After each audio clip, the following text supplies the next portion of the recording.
Um, hmm. I I'm incredibly confused this morning. I thought awards were supposed to mean something. I thought awards were given to people who actually accomplished something great. I can remember last year, my oldest nephew, he was disappointed that he didn't make the All-Star team in Little League. He was only 5 years old at the time, and to be perfectly honest with you, there really weren't any All-Stars on the field. At that age, the All Star team is selected based on who is related to the coaches. And every once in a while, though, a kid will sneak onto the All Star team because he entertains parents in the crowd playing shortstop by picking boogers out of his nose and wedgies out of his boodle. Last Thursday, we went and watched my youngest nephew play. He's 4 years old. When I tell you it's painfully boring, I mean it is painfully boring. I don't like Major League Baseball. I don't want to watch professionals play baseball, much less a bunch of clueless toddlers. There's only so many times a kid can hit the ball off the tee and run headfirst into the fence instead of first base before it just stops being entertaining. But, I gotta be the supportive uncle. At one point during the game, my nephew's team is on the field pretending to play defense. Since my nephew's not up to bat, I'm looking at my phone. Now, this kid, he's on the field. He yells at the top of his lungs, KK! They call me KK instead of KC. KK, stop looking at your phone. You gotta watch me play. Now, of course, all the parents in the crowd, they look back at me like I'm some kind of asshole for being bored. So I put down my phone and I watch him play. Literally 30 seconds later, kid hits the ball towards my nephew. Does he make a play for the catch? No. He doesn't even have his glove on his hand because he took it off so he could pick his boogers with both hands. Anyway, last year, my oldest nephew, he's disappointed that he didn't make the All-Star team. Now, my sister, she explained to him that in order to make the All-Star team, he's got to get better. He has to play so well that the coaches, they don't have any other choice but to make him an All-Star. My nephew has been working hard at it since that happened last year. There are no participation trophies given in this family. Clearly, though, that is not the case with the Emmy Awards. Yesterday and today in New York City, the 44th annual News and Documentary Emmy Awards are taking place. Now, if you're looking to fall asleep later tonight, you can stream the ceremony live on the Emmys website. They're not being broadcast on linear television because there's not a network dumb enough to broadcast this garbage. According to their website, the Emmys, they give these awards to networks and journalists in recognition of their excellence in delivering the news. I want you to remember that word, excellence, because there ain't nothing excellent about these so-called winners. When you think of excellence in broadcasting, who are some people that you think of? Maybe you think of Tucker Carlson. Perhaps some of you think of Sean Hannity, Glenn Beck, even though you probably don't agree with her politically. Rachel Maddow is an excellent broadcaster. Rachel Maddow is really good at delivering the news and making it feel personal to you. If you choose to identify as a lonely man, maybe you think of Chris Cuomo. Hey, it's me, Chrissy C. If you're turned on by insufferable women who never smile, you probably think of Caitlin Collins. Katie Roo! Katie Roo! Unfortunately, though, none of these fine broadcasters were recognized last night at the Emmys. Oh, and Chrissy and Katie, they weren't recognized either. My inside sources tell me there was a nicely painted mural of Chris Cuomo towards the entrance of the building last night. He was striking his favorite pose, displaying his natural woke mating call, hoping to attract the attention of one lonely shitfuck. Last night, so-called excellence in the news industry was recognized for their accomplishments. To be honest with you, I'm kind of pissed off with the Emmys. They have clearly been watching this channel. After looking through this list of winners, it has become abundantly clear to me that the Emmys have stolen my original idea. This was not the Emmy Awards. This was the Huge Embarrassing Failure Awards. Let's start with Wolf Blitzer. Woof, woof. Maybe this dude used to be a wolf, but for the past 2 decades, he's looked more like a fossil. I guess that's why they honored him with the Lifetime Achievement Award.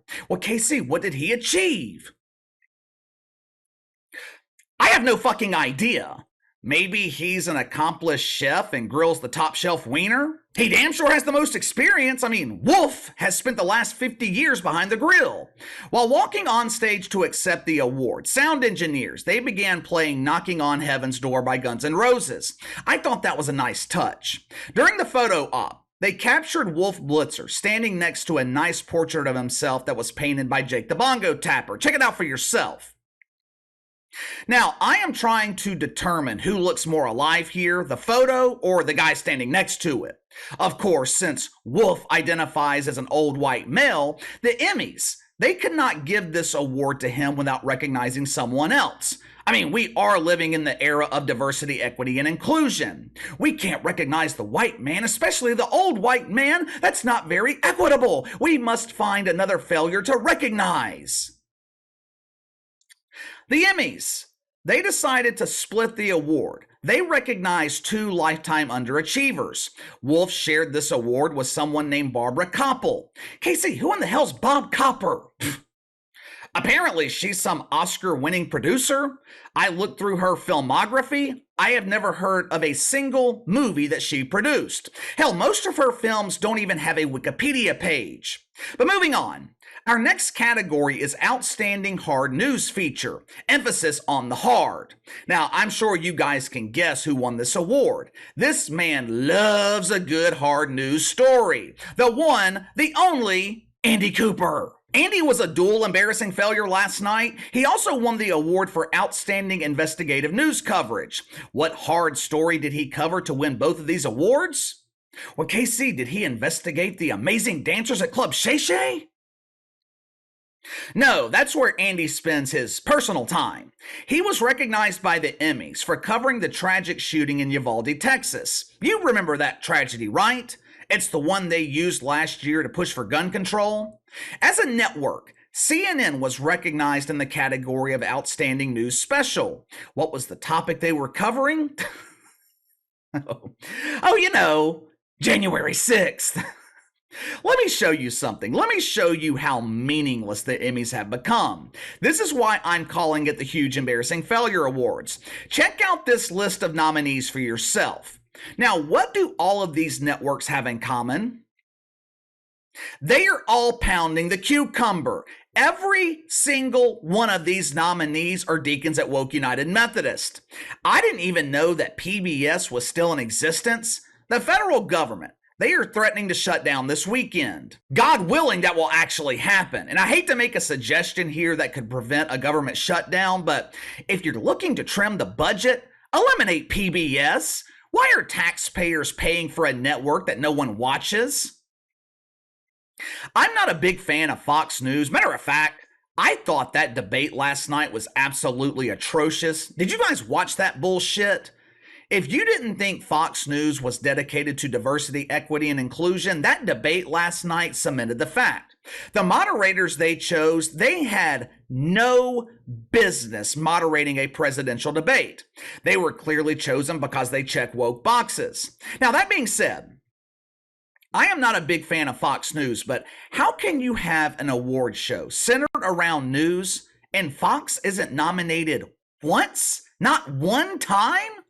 Glenn Beck and The Blaze don't receive a single nomination? How in the hell can CNN, how can they be nominated for 10 awards? 10?